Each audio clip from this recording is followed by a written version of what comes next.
nawala yung kan natin, no? Nawala yung ilisim mga idol. Yung ating ihi naputol.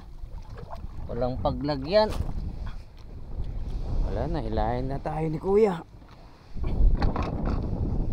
Uwi na kami, hindi hilahin na ako mga idol.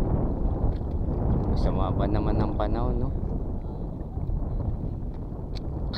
Sayang nga, libo pa naman yung ilisi mga idol, sayang. Nagpindas pa nga ron tita Rayna. Ba hindi na surok pa kumagajore ka sa tibilog ko. Nang pinakamasilya.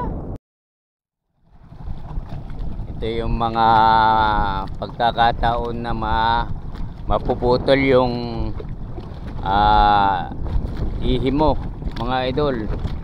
Kasama ilisi putol. So ayan, nihila na ako ni kuya pauwi. Madaling araw. Ayan, share natin lahat yung mga bagay dito mga idol, yung mga pwedeng makakuha kayo ng impormasyon, yung mga kapwa nating mangisda, nararanasan nila po ito mga idol. Kaya lahat po kami nakakaranas yan. Ayan. Kaya hihila na tayo pauwi, pabalik.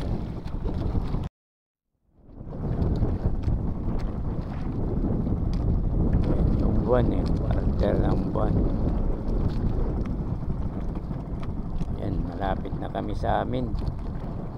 May mga kikita na yung mga ilaw mga idol. Nasa 3 milya. Nasa Kinabagbagan Reef kami kanina nung nasiraan. Naputulan.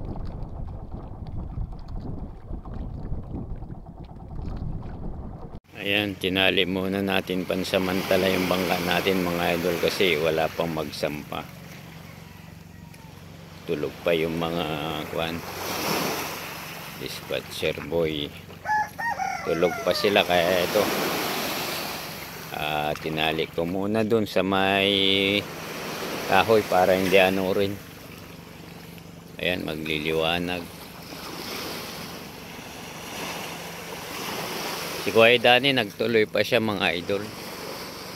Kaya magantay muna ako ng mga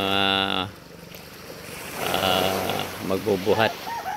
Abangan ko sila kasi puyat yung mga puyat sila.